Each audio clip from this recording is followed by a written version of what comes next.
Dari hal inilah tercetus sebuah pemikiran, ini harus diadakan kaderisasi. Agar apa? Agar kita mampu melawan arus-arus pemikiran yang saat ini sudah mulai merasuk kepada pemikiran-pemikiran para santri. Tampang boleh santri, pakaian boleh santri, tapi terkadang pemikirannya di luar santri. Jadi santrinya cuma hanya modus, pakai pensi, pakai koko, pakai sarung, ya. Tapi pikirannya kayak anak-anak sekolah yang urakan. Nah, ini tantangan yang sangat luar biasa. Karena itu para peserta, hal ini insya Allah kita lakukan untuk bagaimana memperkuat, mengantisipasi permasalahan-permasalahan yang ada pada saat ini dan yang akan datang. Nanti kita akan dicoba dikader bagaimana cara menghadapi santri-santri yang memang sangat sulit untuk diatasi. Diomongi-ngomongi, dikerasi ngelawan, dialusi ngelunjak, ini fakta. Ya Pak Yusuf ya, fakta. Dibaturi, dialusi ngelunjak, dikerasi melayu, ngelawan. Ini luar biasa tantangan seperti ini. Dan bahkan kalau santri-santri dulu kayaknya semakin gede amat. Kalau santri yang lama, santri-santri masa lalu, mereka lebih mengedepankan bagaimana menciptakan rasa atau perilaku takzim terhadap kiainya, terhadap gurunya, terhadap ustadznya. Karena mereka bukan hanya mengharap ilmu yang dimiliki, akan tetapi keberkahan dan karomah-karomah para guru, karomah-karomah para kiai. Ini mereka masih percaya terhadap apa itu keberkahan, apa itu karomah. Namun santri saat ini kayaknya sudah terkikis pemahaman-pemahaman seperti itu. Padahal banyak cerita, kayak model Kiai Sakek kalau nggak salah ya, punya Kiai Sakek dulu. Dia nyantri, tidak pernah ngaji. Orang ngaji dia suruh nyangkul, suruh nanam pisang, suruh mandiin kudanya, kuda kiai. Tidak pernah ngaji. Tetapi pada suatu saat suruh pulang oleh kiainya. Begitu pulang jadi kiai besar. Jadi bukan hanya menjadi orang yang alim itu bukan hanya sekedar kita jiddan dalam melaksanakan pendidikan, tetapi juga di situ ada nilai-nilai yang memang rahasia Allah. Atas doa para guru, atas doa para kiai, hidup kita menjadi berkah. Karena itu para peserta sekalian, santri, kita jangan kecil hati. Kita merangkak, kita belajar dari yang terkecil, belajar dari diri kita sendiri, ya. Ibda binafsik, belajar dari diri kita sendiri, belajar dari mulai yang terkecil. Ayo, nggak usah langsung ingin mencapai yang besar terus. Tidak akan pernah tercapai sesuatu yang besar apabila kita meninggalkan yang kecil. Naik tangga pun kita tidak pernah langsung kepada tangga yang paling atas. Kita harus tertib menaiki tangga yang paling gawat, terus berundak seperti itu. Kita juga lahir tidak langsung menjadi seorang yang berumur 30 tahun. Lahir pasti dari satu hari. Jadi inilah gambaran-gambaran hidup. Karena itu Mamang Santi Bisanti, para peserta sekalian, kita mulai dari kecil belajar amil, jurumiyah, ngajinya abad, tasa, terus Yang terpenting seorang santri itu bagaimana menanamkan keyakinan, bagaimana menciptakan rasa takzim yang tulus, yang ikhlas terhadap guru dan kiainya. Jangan pernah lupa, jangan pernah terhenti berdoa dan memohon didoakan oleh para guru dan kiai. Dari ilmu yang kecil yang kita miliki, ketika keberkahan, ketika rahmat sudah ada, insya Allah menjadi besar. Ajarkan yang kita miliki, sekalipun itu segerintil biji sawi istilahnya, ajarkan. Insya Allah akan menjadi besar. Dengan cara kita mengajar, memberikan ilmu kepada yang lain, insya Allah Allah juga akan memberikan ilmu kepada kita.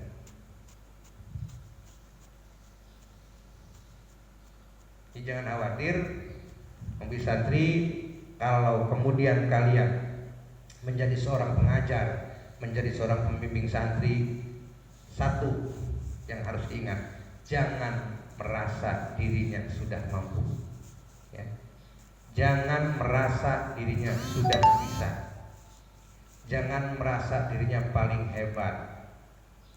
Kalian di pesantren, sekalipun kalian nanti kami rekomendasikan untuk membimbing mengajar santri, bukan berarti Anda itu seorang kiai, bukan berarti kalian itu seorang ustaz. Tetap Anda masih seorang santri.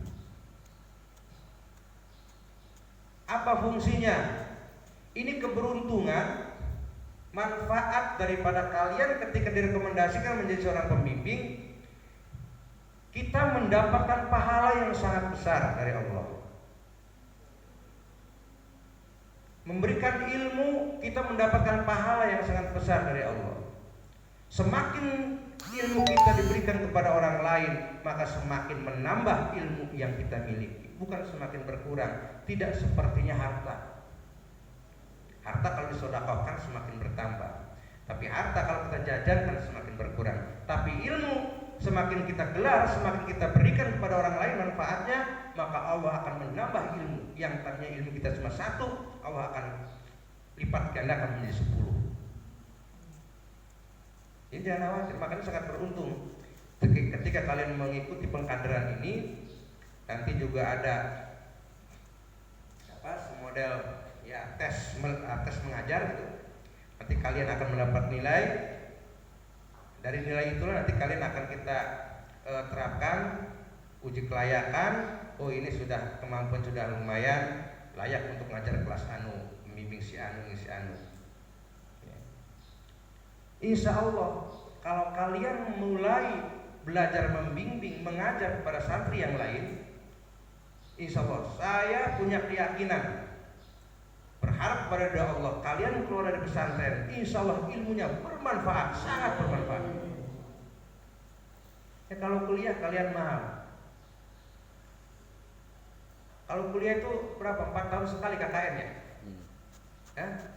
Ada KKN itu sebetulnya sama dengan kalian mengajar, ya.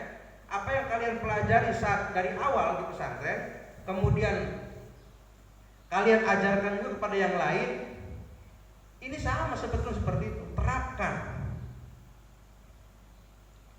Kita termotivasi, ya. Nanti kalian akan termotivasi ketika memberikan pelajaran-pelajaran kepada yang lain. Wih, entek nih. Kita ngajinya tekan bab al-awamil, ya. Tekan huruf jar ke ngaji nih. Sementara kita sudah mengajarkan sampai huruf jar. Waduh, kentek kan besok udah bisa ngajar mani kan gitu. Ya. Karena kita ngaji baru huruf jar, barang si ngaji nih kita kan huruf jar, apa mana kita ajarkan. Termotivasi dari situ, wah buat besok kita harus ngaji hari ini minimal harus sampai huruf nasab. Dari situ kalian akan terus termotivasi, terpacu oleh hal-hal yang bersifatnya seakan-akan kita ini dikejar-kejar oleh seseorang, ya.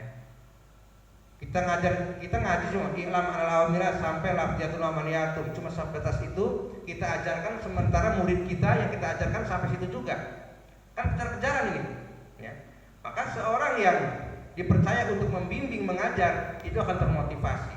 Mau tidak mau dia harus belajar lagi agar tidak terkejar oleh apa yang diajarkan oleh kita kepada yang lain. Ini motivasi diantaranya itu. Maka sangat beruntung kalian jangan pernah mengeluh ketika diberikan mandat atau rekomendasi kalian untuk memberikan menjadi pembimbing pengajar kepada santri yang lain. Jangan pernah mengeluh. Justru keberuntungan untuk kalian, hikmah yang sangat besar. Tidak semua santri yang ada di Al-Fatone itu dipercaya untuk membimbing. Akan tapi satu hal yang harus kalian hindari, ngerasa pintar, ngerasa sudah dipercaya, ini jangan hilangkan. Banyak ada lah, bukan gak banyak, ada beberapa di antara kita ketika diberikan wewenang untuk memilih, seakan-akan paling hebat. Akhirnya apa? Orang ngaji mani. Ini awas ini ya, jangan sampai terjadi. Wih, kamu salah nyeluk ustaz, tadi pundi jola wis. Orang yang kitab mana wis. Ustaz jadi ustaz. Udah terhenti sampai situ ngajinya. Astagfirullahaladzim, ini nggak usah ya, jangan sampai terjadi ya, jangan sampai terjadi terhadap diri kalian. Kami memberikan rekomendasi bukan karena kalian pintar. Kami memberikan rekomendasi bukan kalian hebat, bukan. Justru kami memberikan rekomendasi ini keberuntungan untuk kalian menjadi sebuah motivasi yang paling besar dalam rangka mendidik kalian, mendidik untuk bisa mengajar, mendidik untuk bisa membimbing. Di pesantren masih enak, orangnya masih bisa komunikasi dengan kita. Ketika Anda keluar dari pesantren, maka yang kalian hadapi adalah bukan santri, tapi masyarakat. Kalau kita sudah terbiasa membimbing mengajar santri, maka insya Allah terbiasa pula lah kita membimbing mengajar masyarakat. Untung gak itu? Untung. Tapi ingat, ketika kalian masuk pesantren, jangan besar kepala. Dikon ngajar seakan-akan paling bisa, paling hebat. Liren ngaji, ganti ngaji di Google. Jelas. Ya insya Allah nanti ada beberapa materi yang akan disampaikan oleh pemateri yang bisa memotivasi kalian untuk menjadi seorang yang disiplin, menjadi seseorang yang berdedikasi tinggi terhadap pesantren. Karena ada juga yang dari kecil di pesantren, begitu mau keluar pesantren bukan husnul khotimah, malah su'ul khotimah. Ini banyak terjadi. Sedih sih. Ini pondok ngaji, milu bebuang, milu turu terus nurut. Begitu keluar dari pesantren, bukan meninggalkan sesuatu yang maslahat, bahkan meninggalkan sesuatu yang mudarat. Karo guru, karo kiai kayak musuh. Ini banyak. Godaan, cobaan, terutama bagi santri-santri yang sudah besar, yang sudah tahunan di Al-Fatonia, cobaan yang paling sangat besar, ya, yang mungkin kalian tidak merasa bahwa itu cobaan, seperti itu adanya. Ketika hendak mau keluar dari pesantren, mencoba untuk mencari sebuah masalah, kadang keluar tanpa permisi, seakan-akan meninggalkan masalah. Merengut ning guru, memusuhi gurunya, memusuhi kiainya. Ini luar biasa. Jangan sampai terjadi seperti itu, tapi sudah banyak terjadi. Harusnya kalian semakin lama di pesantren, semakin tertanam rasa memiliki lembaga. Preman Al-Fatone hendak kita. Siapapun yang akan mencoba untuk menjadi kendala kemajuan Al-Fatonia akan saya lawan. Seperti itu mestinya. Bukan justru kalian sendiri yang menjadi kendala kemajuan Al-Fatonia. Ini harus ditanamkan, yang harus ditanamkan dalam diri kita sebagai santri Al-Fatonia. Paham gak nih? Paham gak? Jadi kalau kalian kemudian ada yang ngajak bicara, yang ngajak ngobrol, bagaimana menjelek-jelekan Al-Fatonia, kalian harus berkewajiban untuk memberikan masukan kepada kawan kalian yang mencoba untuk menjelek-jelekan Al-Fatonia. Aja mengkonon sira urip ning kene selama ini. Ini terkadang kalian ikut-ikutan, iya juga ya. Awas. Ini banyak dan saya tahu itu. Si mengkeneng ini kan khawatir puluhan tahun di Al-Fatoniyah, begitu keluar kalian masuk jadi orang yang murka, naudzubillah. Jangan sampai terjadi. Syukur-syukur kita banyaknya ilmu yang kita miliki, manfaat dan berkah. Syukur-syukur. Dan itu yang diharapkan. Akan tetapi sepahit-pahitnya ilmu yang kita miliki sedikit, tetapi kalau sudah Allah memberikan keberkahan kepada kita, insya Allah akan menjadi besar dengan sendiri. Kuncinya sebagai santri harus meyakini bahwa keberkahan, kekaromahan itu masih ada di dalam ruang lingkup pendidikan pesantren. Saya tidak berbicara tentang sekolah. Nanti hal-hal lain akan kita jelaskan di materi. Mungkin itu saja, mudah-mudahan dapat dipahami hal ini. Kenapa kita lakukan acara kaderisasi ini? Di antaranya adalah apa yang telah sampaikan saya dari awal sampai saat ini. Demikian dapat saya sampaikan, dan Mang Didi ucapan terima kasih saya salamkan kepada Ketua GP Ansor yang telah memberikan fasilitas ya, tempat. Hanya saya sudah salam ke Mang Didi, kalau bisa upayakan Ketua hadir. Udah salamin. Tapi oh gitu. Tapi sudah disalamin ya, diundang, dalam hal ini diundang ya sebetulnya secara lisan ya. Oke, terima kasih. Allahumma biqil. Wassalamualaikum warahmatullahi wabarakatuh.